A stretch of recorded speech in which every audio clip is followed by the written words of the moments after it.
te lii mën nañ am loo xam ne c'est pas évident parce que ñi nga xam ne nekk nañ yow même en dehors de Daara wala ci yow diaspora bi dañuy seetaan chaîne bi quoi vraiment ñu lay dalal bu baax fii si quartier Diacksao quoi. jaajëf tey su ma nee le capitaine incontestable emblématique même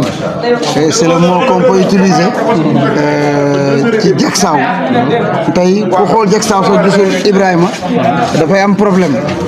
surtout jaxasoo na ci ASC Diacksao ñu ñëw tey ci CNP 2025 ñu ñëw ci regroupement fekk la fi ngay gunge xale yi tey est-ce que mën nga dellu si ci ASC Diacksao ak li nga xam ne moo la lié ak ñoom. waaw loolu dama ciy rafetlu parce que je peux dire que ni Diacksao bi ma fi toog see bële ñun auparavant dëkkuñu woon Diacksao yow ñun on habitait Manko oui Manko lañ dëkkoon je peux dire que ni sama avant bi yëpp Manko laa ko defee mais ñun bañ toog see Diacksao depuis boobu léegi man musuma génne Diacksao benn licence laa mus a am Diacksao laa mus a qualifié je peux dire que ni def naa ren bi incha allah moom mooy sama 16e année ci nawetaan maa yow catégorie senior maa ngi Diacksao caté aussi fii laa footballé vraiment je me dis que ni quartier bi man desalatuma leen dara quoi ñoom desalatuñ ma dara man sax maa leen desal au contraire lu mu bëgg dama ko fi am même xale bu nga xam ne dafa gën a ndaw sax bu fekkee day nekk di déconné man su ma waxee sax moom day bàyyi quoi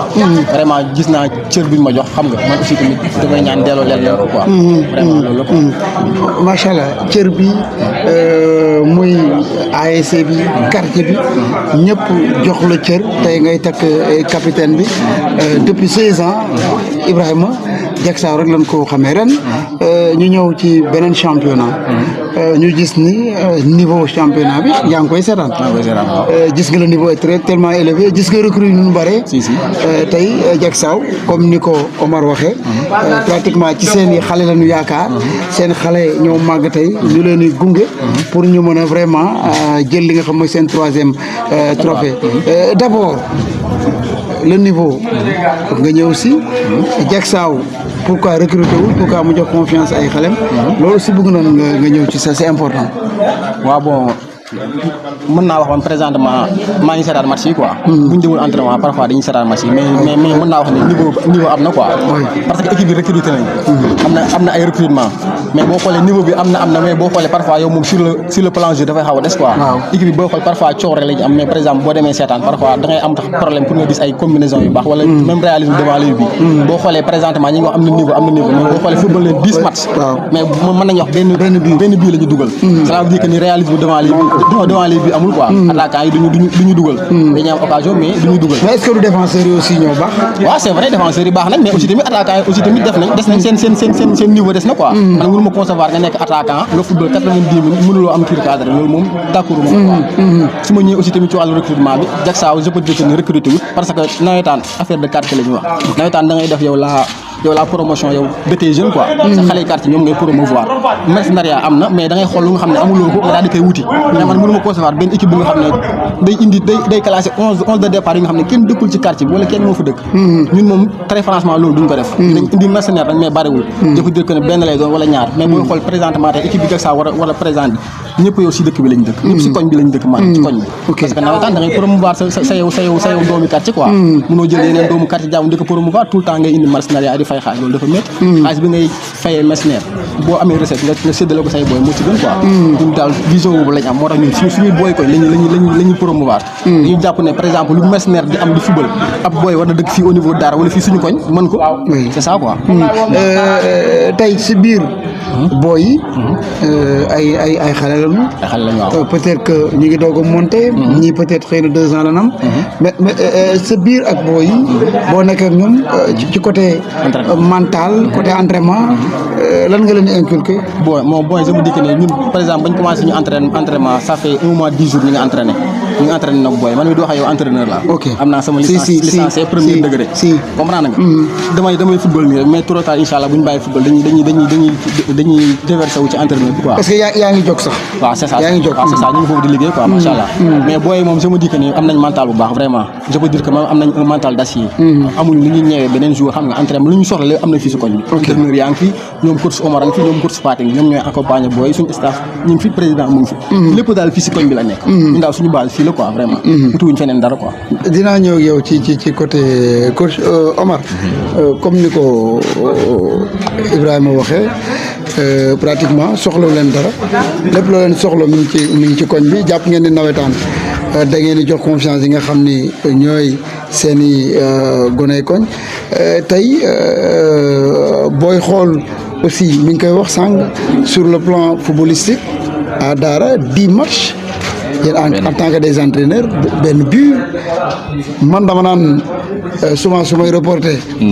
c'est les défenseurs qui sont impénétrables wala ce sont les attaquants qui ne sont pas efficaces wala milieu yi ñoo mënta passe wala coach yi ñoo deful seen liggéey ci efficacité. Voilà. Beaucoup de questions à se poser. En tout cas, comme nga ko waxee bon c'est désolant. Désolant vu niveau nawetaan Daara. Parce que soo xoolee aussi comme ni ñu ko waxee comme Ibrahima ni ko waxee équipe yi am nañ recrues am joueurs yu mag. mais malheureusement peut-être soo demee foofu yi am na lu des. voilà continue match bi pour nga gis ñaari passe ñett aussi day jafe quoi. je ne sais pas aussi peut-être est-ce que du pas parfois tàngoor bi. chaleur bi aussi nekkul seen adversaire. voilà xam nga loolu lépp ci la quoi ay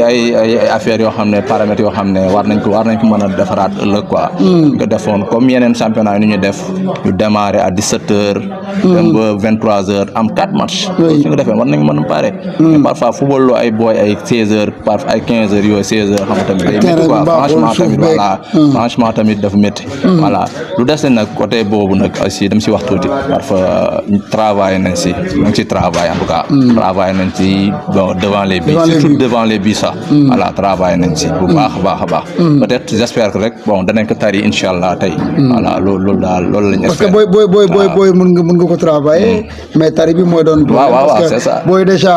xamuñu bu ñu nekkee devant les buts dañu war a ànd ak lucidité yooyu yëpp dafay des ci ñoom. voilà parfois booy bëri fii mën nañ football de maanaam suñ duggee de biir surface de réparation dañuy jaxasoo amul patience amul dara. parfois un bon tireur su duggee day calme avec sang-froid dugal placé fekkee du cadre dóor pëm c'est pareil comme ça mais nag malheureusement booy bon am nañ talent mais parfois am lu des mais loolu tamit c'est à travail loolu tamit wax na pour man niveau coach la quoi loolu moom seen niveau la ñoom ñoo war a travail rectifier booy ay xale lañ quoi parce que ñu bëri ay cadets montants lañ wala ay 2 ans la ñu def 1 an xam loolu xam nga des nañ quoi donc seen progression des na donc aussi il faut accompagnement des entraîneurs et bon avec le temps ça va venir inchallah j'espère que niveau moo am na fi inchallah niveau am na fi coach capitaine joueur coach laay wax tey coach un bon coach tey nan nga jàpp ni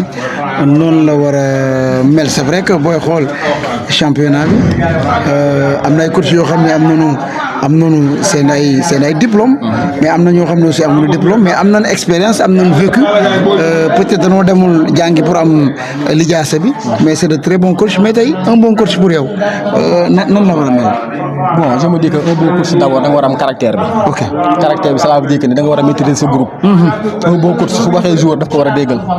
un bon coach su waxuñu peut être da ngay am caractère ba nga xam ne ñëpp yow dañ lay ragal. da nga war a am caractère cela veut dire que si yow liggéey bi quoi. mais aussi tamit nga nekk say xarit nga nekk ñu nekk say gaañ. waaw ñoom ñu nekk say gaañ quoi nga nekk en parfaite collaboration avec ñoom. soo la waxee lii ñu def ko soo la waxee lii yow du ñu ko def. aussi tamit yow un bon coach da nga war a am yow des séances yi nga xam ne da nga ko war a travailler à l'entraînement. surtout yow système bi man mënuma concevoir nga nekk coach nga xëy un bon jour yow nga war a football la nga ne supposons man 4-4-2 lay jouer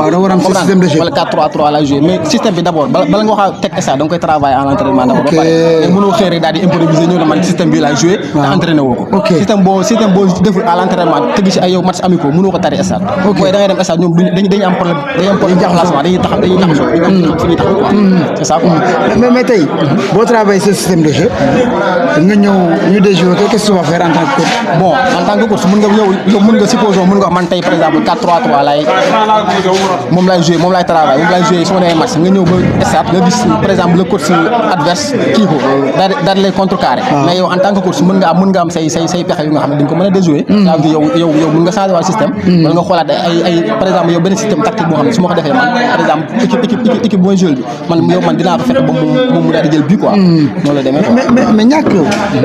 efficacité dans les buts bi nga xam tey gis nañ ko ci nawetaan yi. loolu moom ça se travaille à la léegi par exemple yow en tant que coach tey boo ko doon liggéey efficacité dans les buts par rapport ak attaquant yi qu'est-ce qu'on doit faire. bon loolu da ngay créer des situations à quelle enseigne que ni par exemple sa attaquant yi ñoom tout le temps dañuy am ay un contre un. wala supposons ñoom dañuy am benn numéro 10 boobu dafa leen passe ñoom dañuy jàkkaarloo gardien bi dugal. wala supposons attaquant bi da nga koy jox ballon moom kese mu dem moo góol mu jéem a dugal. parce que boo dul dugal entraînement temps mu dugal entraînement boo demee stade doo dugal. te aussi tamit booy bu ñu amee occasion nañ jël seen temps. pour dugal d'abord il faut être lucide. munoo nekk di tiit wala ngay jaxasoo bëgg a dugal da ngay lucide jël sa temps dugal su amul sa temps mënoo dugal. c'est ça quoi. mais c'est important foofu. yaa ngi koy wax souvent aussi. sànq Omar junj na ko xam naa dina si ñëw mais souvent booy aussi dina am problème. kuy génne bal bi. la dernière passe décisive bi nga xam ni. moom mooy tax ñu dugal loolu aussi dañ koy manqué ci milieu terrain yi. waaw c'est ça waaw. un milieu pourvoyeur de balle parfois day manqué quoi ça veut dire numéro 10 boo xool équipe yi léegi sax. waaw amatul numéro 10 bien vrai que parfois football actuel même numéro 6 sax dañuy passe. dañuy passe. numéro 6 sax dañuy passe mais par exemple numéro 10 ñun noonu la comme yow auparavant. amatul léegi parce que football booy xool moom moo toll foofu. même récupérateur yi dañuy génn bal yow bal yi nga xam ne ñoom ay balle de but la. mais attaquant yi dañoom ñoo war a lucide devant les buts. phase de finition bi dañ ko war a travailler. ça se travaille à l'entraînement boo travaille à l'entraînement boo demee stade boo doo ko dugal. loolu kese la. il faut d'abord di travailler ko à l'entraînement booy di am possibilité di dóor ci camp yi di dóor seen cible camp yi di dóor pour ñu mën di dugal. en plus aussi appel dafa war a baax. parce que am na booy yoo xam ne parfois day football attaque yow ñoom à chaque fois bu ñu génnee hors-jeu seen taxawaay du baax. taxawaay baax mais Omar avant ma ñëw ci coach pour ñu tëj parce que yéen a ngi ci préparatif sa coach wax na loo am solo quoi tey pratiquement football bi dafa moderne ba am lu bëri loo xam ni dafa changer aussi te football dañ koy topp ndax chaque jour am na luy xew lu ñuy jàng la lu ñuy tari la mais tey coach yi lu si bëri aussi pratiquement football parfois mu raw leen ñenn ci coach yi. c'est ça bon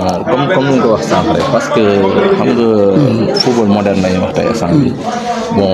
suñu bëggee lii moom nawetaan nañu football tul bal yi noonu. loolu dugalul. ok donc il faut par exemple démarrer bal bi depuis say camp. ok aussi comme ni ñu wax les sànq wax naa les milieux terrain par exemple nu ngay waxee lu tax milieu terrain baax peut-être xam nga attaquant lu mu aay bu fekkee mënul appel de balle bu baax xam appel mooy déclencher passe. góor mënul la passe fekkee dafa appel de balle bu baax. comprendre man mën naa passe fekkee bougé wul yow yaa may indiquer appel de balle soo defee appel de balle naa la mën a passe. mais fekkee tant que yaa ngi fusé benn defoo appel de balle demande woo defoo dara tamit du dem quoi. il faut tamit les attaquants font des bons appels. ok aussi jeu bi am jeu de passe. c'est tout ça. mais suñ dégagé tël attaquant mën na nekk fële plus de 10 minutes pour laal bal parce que ay dégagement ngay gis wala indi coup franc pip waaw tamit mooy loolu. voilà en tout cas bon peut-être avec le temps moom ça ira man moom pour man loolu la ñu war a jouer jeu de passe jeu de possession. ok te voilà et les attaquants font des bons appels day am finition. c'est ça voilà c'est ça capitaine Diacksao ren avant de terminer ci CNP bi foo koy séntu foo koy xaar. ñun Diacksao comme am nañ ñun am nañ déjà yow deux étoiles. en tout cas suñu objectif cette année mooy ñu amaat yow ñun une troisième étoile. ok loolu lañ bëgg quoi vraiment. ok c'est ça quoi. équipe bu pare ne mentalement physiquement. c'est ça vraiment mentalement pare nañ physiquement pare nañ parce que def nañ suñu je peux dire que ne def nañ suñu préparation hivernale quoi def nañ je peux dire que ne un mois boo xam ne travail nañ ko quoi. ok loolu noonu la demee quoi. ok ñu bàyyi la nga tàggatoo. waaw bon xanaa di la remercier rek vraiment kontaan nañ lool ci li ngeen di def vraiment di ñaan aussi tamit gars yi jàppale leen parce que naaj bi dafa tàng. mais non ngeen di déplacé wu nii ci regroupement la ñëw kaw na ñu dox ci naaj bu tàng bi ñëw fii xam nga ne serait-ce que bu ñu leen wutaloon des moyens de transport wala xam nga mën na sa benn taxi boo xam ne sax moo leen di assurer seen voyage bi dina ci baax quoi inchallah di ñaan rek vraiment ñu jouer match bi ci fair play ñu ne Kaolack benn lañ quoi Diacksao mooy Kaolack mooy Diacksao daara je peux dire que ne équipe yëpp benn lañ kii warul am suñu diggante animosité warul am ñu football xam nga dans le fair play xam nga yow moom que le meilleur gagne quoi c'est important ñaan yàlla may Diacksao ndam na quoi jaajëf aja Omar merci beaucoup ok merci beaucoup jaajëfal nañ la baax a baax di jaajëfal Omar di jaajëfal Ibrahima Bro di jaajëfal waa Diacksao ci accueil bi macha allah am na solo di jaajëfal Cheikh bi nekkoon ci régie bi ak ci tàngaay bi mais noonu la nawetaan la daara moo tàng il faut que macha allah affaire yi taal ñu ngi leen di jàpp di jaajëf incha allah ba beneen yoon. merci beaucoup.